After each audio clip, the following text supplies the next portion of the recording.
All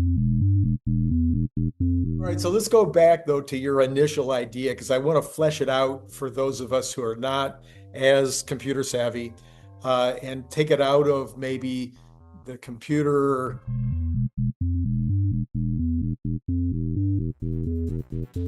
jargon side and bring it into the practical side. So software, I'm on the software side of the team. I'm closer to the use. I'm closer to the practical side of what's taking than the hardware guy is.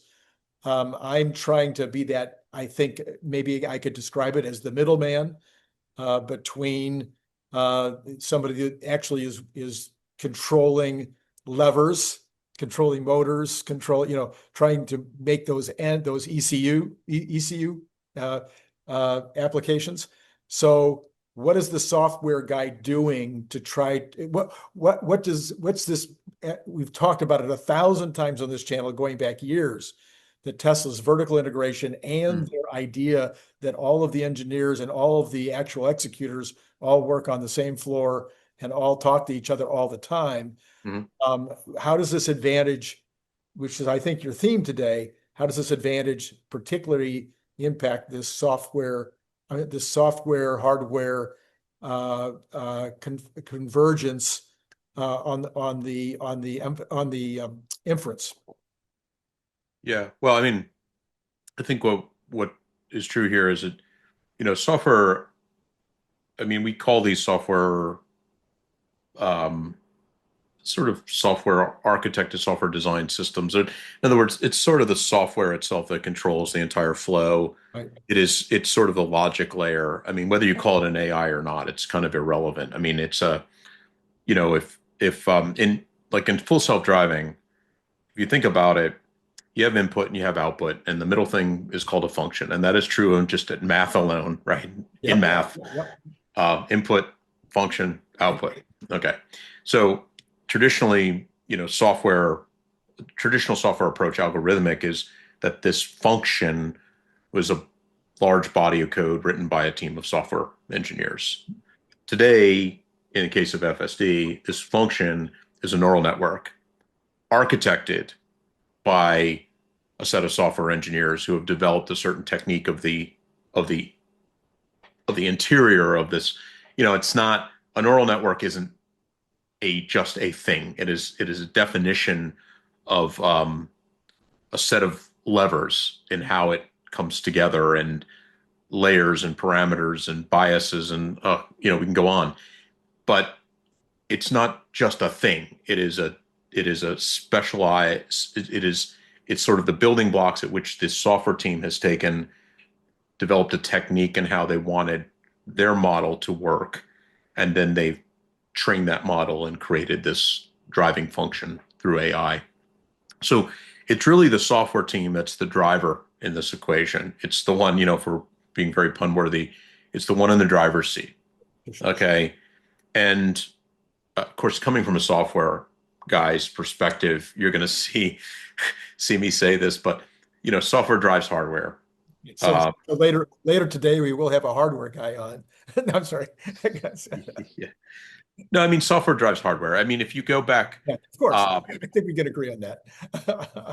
Certainly, because software is connected to function, Right. right? I mean, hardware by itself, I mean, once you integrate certain elements into hardware, you can say they run function, but it's really a software team, and software is the glue of everything here that determines, okay, what are we trying to do? What's the problem we're trying to solve? Oh, we're trying to solve the fact that we want this car to drive itself. Okay, what does that mean? Oh, okay, we have a set of sensors and we have a set of outputs that lead to, accelerator, braking, steering angle, and we've got to figure out something in the middle that makes this data, this input, yield proper outputs. Okay, and so software does drive, and therefore, but software does get hung up because traditionally your hardware team isn't co-resident and is kind of over there. When I say over there, there's different definitions of that.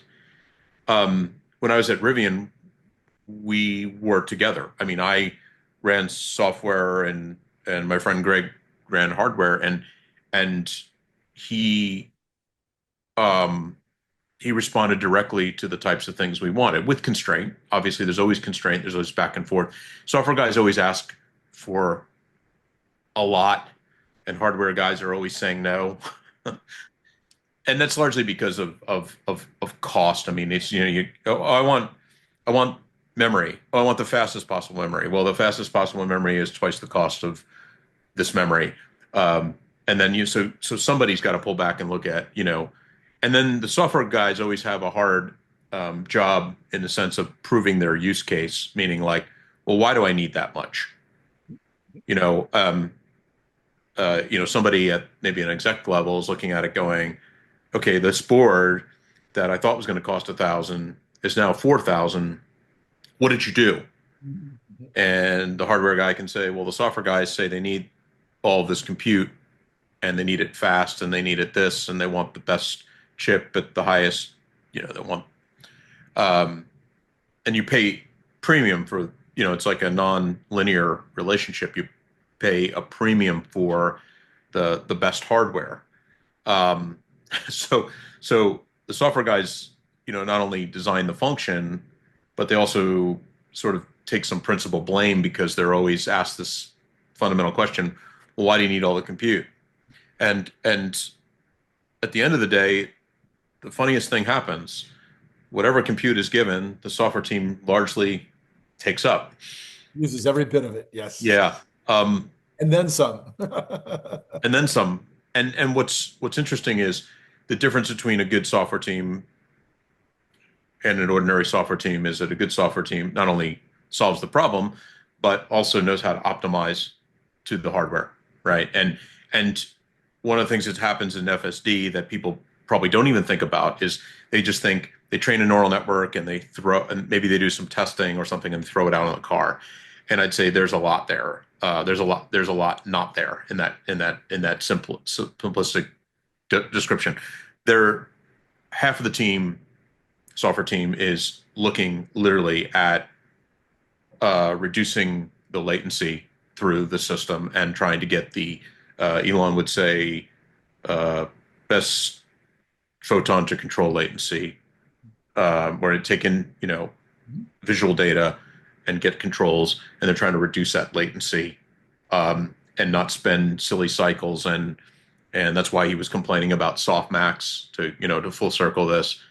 And ultimately, a good software team is optimizing, and ultimately, and a good software team optimizes as they develop. They don't just get to the finish line and say it's time to optimize, but they often get to the finish line and realize that it's also time to optimize.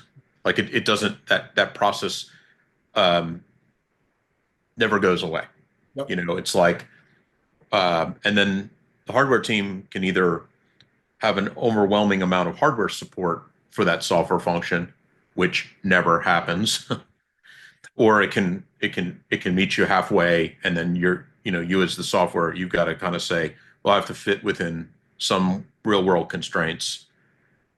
And when that happens, kind of on a longer scale of development, meaning version to version across years and years with a program like FSD, what you'll see is, okay, what do we need in the next generation? I mean, why are we doing AI 5? We have AI 4. It's supposedly good enough. Well, it is good enough for what is defined today. The software team is saying, but I want to do these things.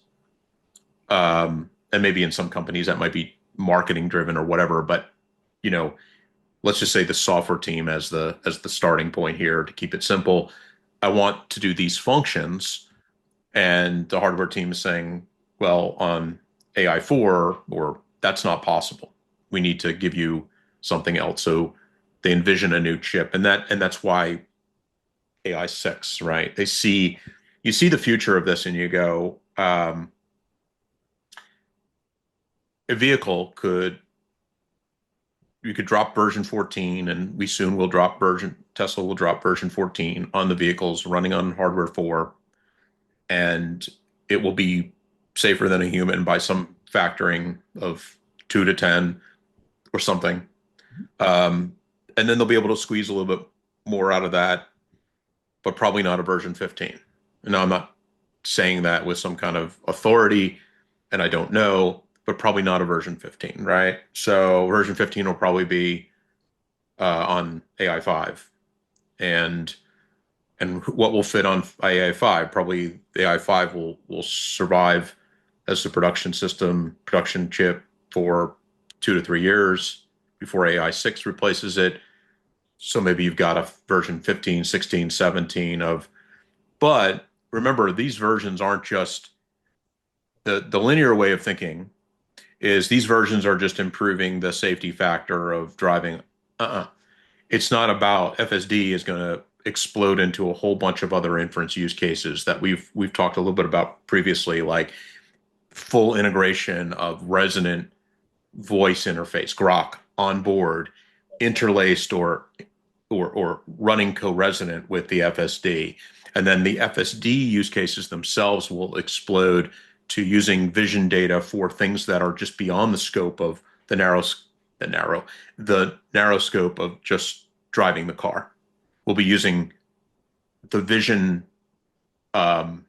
stack here for doing all sorts of use cases about, optimizations of how robotaxi runs through the city, and then just other use cases based on achieving. We've gone through them. I'm just trying.